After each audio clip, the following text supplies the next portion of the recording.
আজকালকার বাচ্চারা নাকি খুবই সেনসিটিভ হয়, খুবই ইমোশনাল, খুবই ডিপ্রেসড। কিন্তু আমার প্রশ্ন একটা, যে বাচ্চারা এরকম হচ্ছে কিভাবে? বাচ্চারা কি জন্মের সময় হাতে ফোন নিয়ে জন্মাচ্ছে, নাকি আমরা বড়রাই, আমরা প্যারেন্টরাই বাচ্চাদেরকে চুপ করানোর জন্য হাতে ফোনটা গুঁজে দিচ্ছি? তো আজকে আমি একটা খুব অস্বস্তিকর টপিক নিয়ে কথা বলবো, যেটা হয়তো অনেকেরই পছন্দ হবে না। আর যারা সফট প্যারেন্টিং এর নাম নিয়ে নিজেদের দায়িত্ব এড়িয়ে যাওয়ার চেষ্টা করছেন, ভিডিওটি বিশেষ করে তাদের জন্য। হয়তো আপনাদের খারাপ লাগতে পারে, কিন্তু এই সমস্ত তিক্ত কথাই কখনো কখনো খুব জরুরি হয়ে পড়ে, তাই না? ধরুন একটা বাড়ি, মা রোজ সকালে অফিস যাচ্ছে, বাবা ব্যবসার জন্য বেরিয়ে যাচ্ছে। আর সেই বাড়ির বাচ্চাটা সকাল থেকে উঠে কি পাচ্ছে? বাবা মা তাদের হাতে একটা করে ফোন ধরিয়ে দিচ্ছে, এই নাও ফোন, তুমি কার্টুন দেখো। তারপর বাচ্চা জেদ করছে, হাতে ফোন দিয়ে দিচ্ছে। খেতে চাইছে না, হাতে ফোন। বাচ্চা বলছে আমি ঘুমাবো না, তাও হাতে ফোন। যেই মা বাবারা ভাবে যে আমি তো বাচ্চাকে মারছি না, আমি তো বকছি না, তার মানে আমরা সফট প্যারেন্টিং করছি। তো সেই প্যারেন্টসদের জন্য আমার একটা কথা, যে বাচ্চা কি আপনাদের কাছে পণ্য নাকি? বাচ্চাকে কি আপনারা স্ক্রিনে হাতে পণ্যর মতো তুলে দিচ্ছেন নাকি? একটা চলভাস অর্থাৎ ফোন একটা বাচ্চার উপর কতটা খারাপ প্রভাব ফেলছে, সত্যি হয়তো সবার ধারণারও বাইরে।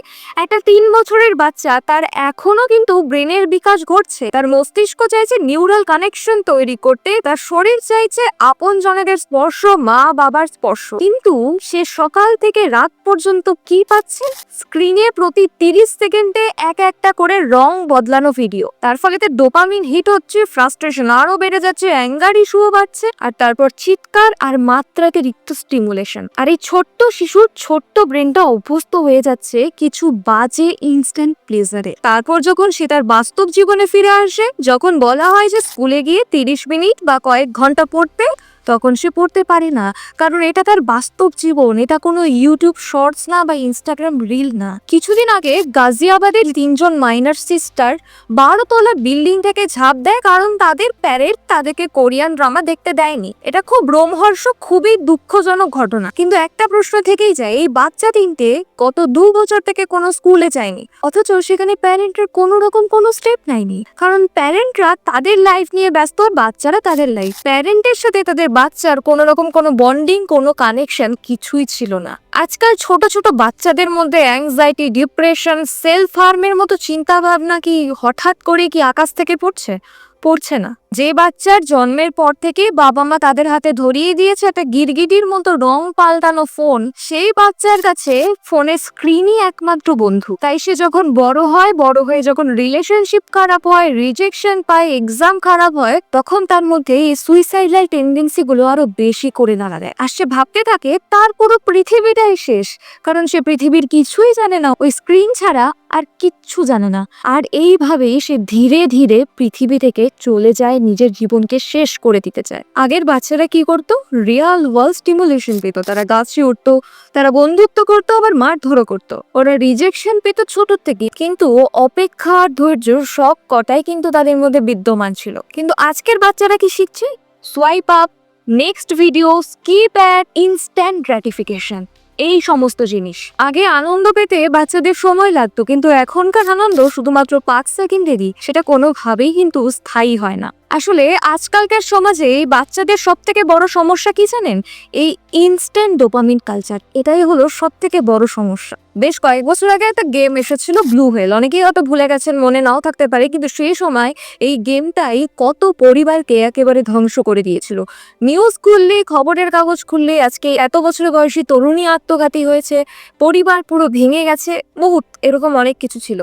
তখন আমরা সবাই শকড হলাম, যে বললাম গেমটা খারাপ, জেনারেশন খারাপ, ইন্টারনেট খারাপ। কিন্তু আমরা কখনো কি ভেবেছি যে এই ছেলেটি বা এই মেয়েটি যে আত্মঘাতী হয়েছে, সেই গেমটার কাছে কি করে পৌঁছালো? একটা 12 থেকে 13 বছর বয়সী বাচ্চা সারাদিন একা একা থেকে যদি একটা ফোন নিয়ে কন্টেন্ট খুঁজতে থাকে, তার মানে কি? সে একা, সে আনমনিটরড, সে ইমোশনালি ডিস্টার্ব। দেখুন, গেম নিজে গিয়ে কাউকে ধরা দেয় না, আর গেমের অ্যালগোরিদমও বলে না যে এটা খুব বিপজ্জনক, তুমি এটা খেলে দেখো। আমরা কি করি? বাচ্চা কাঁদলেই ফোন, খেতে না চাইলে ফোন, বিরক্ত হলে ফোন, সবকিছুতেই ফোনটা একদম ম্যান্ডেটরি করে দিয়েছি। আর আমরাই তাদেরকে শিখিয়ে দিচ্ছি যে তোমার সব সমস্যার সমাধান হবে এই স্ক্রিনে গিয়ে। আর এই চারকোনা স্ক্রিনের মধ্যেই বাচ্চা যদি কোনোভাবে ভুল পথে পরিচালিত হয়, তখন আমরা বলি যে আমার বাচ্চা এরকম তো ছিল না, এরকম হলো কি করে? আরে বাবা, আপনারাই তো তার হাতে ফোনটা তুলে দিয়ে তাকে অন্যরকম দুনিয়াটা দেখিয়ে দিচ্ছেন। এখন একটা প্রশ্ন আসতেই পারে যে শুধুমাত্র কি ফোনই দায়ী এর জন্য? আগে না, ফোন তো হলো একটা জাস্ট টুল, এটার সাহায্যে আমরা ডিজিটালি সবার সাথে সবাই কানেক্টেড হই। আসল সমস্যাটা হলো প্যারেন্টিং ডেলিগেশন। আমরা প্যারেন্টিং আউটসোর্স করছি অ্যালগোরিদমের কাছে। আগে বাবা মা ছিল রোল মডেল বাচ্চাদের, এখন রোল মডেল হচ্ছে ইনফ্লুয়েন্সাররা। আগে বাচ্চারা গল্প শুনতো তার দাদু দিদাদের কাছ থেকে, এখন বাচ্চারা গল্প শুনে কন্টেন্ট ক্রিয়েটরদের কাছ থেকে। আর সেই বাবা মা যদি আশা করে যে ভবিষ্যতে আমার বাচ্চা আমাকে দেখবে, আমার বাচ্চা আমাকে তুলোধনা করে মাথায় তুলে রাখবে, তাহলে সে ভুল ভাবছে। কারণ ছোট থেকে বড় হওয়া পর্যন্ত বাচ্চাকে আপনারা সময় দেননি, তো বাচ্চার কাছ থেকে এরকম ভুলভাল জিনিস এক্সপেক্ট করাও আপনাদের ভুল।